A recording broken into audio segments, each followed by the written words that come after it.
안녕하십니까. 생방송 부동산 TV입니다. 오늘은 뉴스 이슈 진단 코너로 짤막하게 뉴스 기사로 부동산 시장 알아보도록 하겠습니다.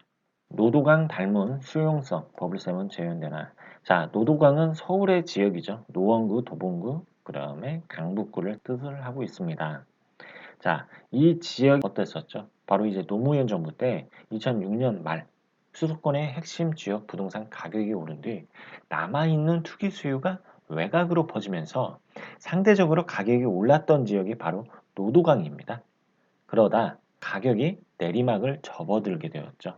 아직도 가격 회복이 굉장히 더딘 그러한 지역이다라고 설명을 할 수가 있습니다. 노도강 닮은 수용성 버블섬은 재현되나 한번 기사를 한번 보도록 하겠습니다. 자, 수용성은 어느 지역일까요? 바로 수원구, 용인, 성남입니다.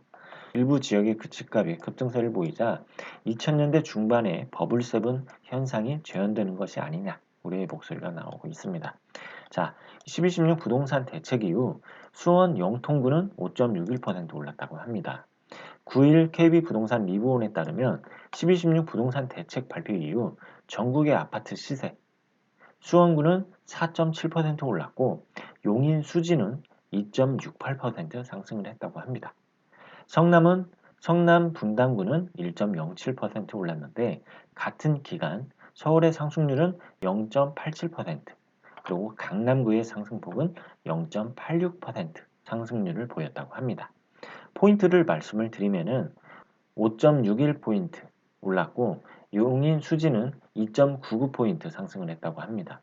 성남 분당구는 1.22% 올랐고 같은 기간 동안 서울의 상승률은 1.04%, 강남구는 1.03% 크게 올랐다고 합니다. 자, 상대적으로 보게 되면 서울의 지역이 상승폭은 둔화가 되었고 상대적으로 비규제 지역들 비규제 지역이고 어떤 호재가 있는 지역들은 상승폭이 컸다라는 걸 확인을 할 수가 있겠습니다. 자, 이렇게 보면 노도강의 데자뷰 바로 버블세븐 재현되는 것이 아니냐. 수용성이 과거 노무현 정부 당시 노도강의 질주를 연상케 한다라는 지적이 나오고 있습니다. 지난 2006년 서울의 강남, 서초, 목동, 경기도 분당, 평촌 등 버블세븐으로 불리우는 집값 상승을 겨냥을 하자 그간 상승장의 소외가 되었던 노도강이 급등하는 결과를 낳았기 때문입니다. 이는 2011년 저금리와 맞물리면서 강남권 재상승이 이어졌습니다. 당시 참여정부는 버블세븐 지역을 규제하기 위해서 종합부동산세 도입을 하고 재건축 초과이익 환수제를 내놓았으며 판교 유례 등 이기 신도시로 수요를 분산을 시켰습니다. 또 민간택지 분양가 상승제도 이때 나왔습니다. 그럼에도 불구하고 서울의 아파트 공급이 위축이 되자 서울의 집값은 더욱 올랐습니다. 서울 아파트 인허가 물량은 2007년도 5만 가구에서 2008년도에는 2만 1,900가구로 급감을 했고 그의 집값은 9.56% 상승을 했습니다. 문재인 정부 출범 이후 수요 억제를 위해서 부동산 대책이 꾸준하게 나오고 있습니다.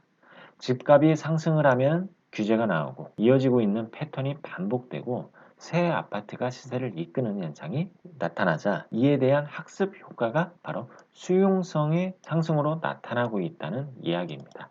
자, 그렇습니다. 2006년도 말까지 수도권의 핵심 지역, 바로 부동산 가격이 오른 뒤 남아있던 수요가 외곽으로 퍼졌습니다. 그 지역을 대표적으로 말씀을 드리면 경기도 북부 지역, 그리고 인천 지역, 그리고 서울 안에서 본다 하면은 서울 안에서도 외곽 지역이죠. 바로 노원구, 도봉구, 강북구, 이른바 노도강 3구가 대표적인 경우였습니다. 그러다가 강남이라는 지역 또는 서울 안에서 핵심 지역이 가격을 회복을 하자 노도강이라는 지역이 하락세를 맞아들였죠. 자, 그렇습니다. 이번 12.16 부동산 대책을 보게 되면은 규제 지역들에 대한 규제가 계속해서 묶이게 되면서 상대적으로 비규제 지역이 가격이 상승세를 보이고 있다. 이러한 현상이 계속해서 나오고 있습니다. 그리고 또 지금 2월 7일 바로 엊그제 뉴스를 보게 되면은 서울의 아파트 매매 수요 겨울잠 매매 우위 지수는 계속해서 떨어지고 있다.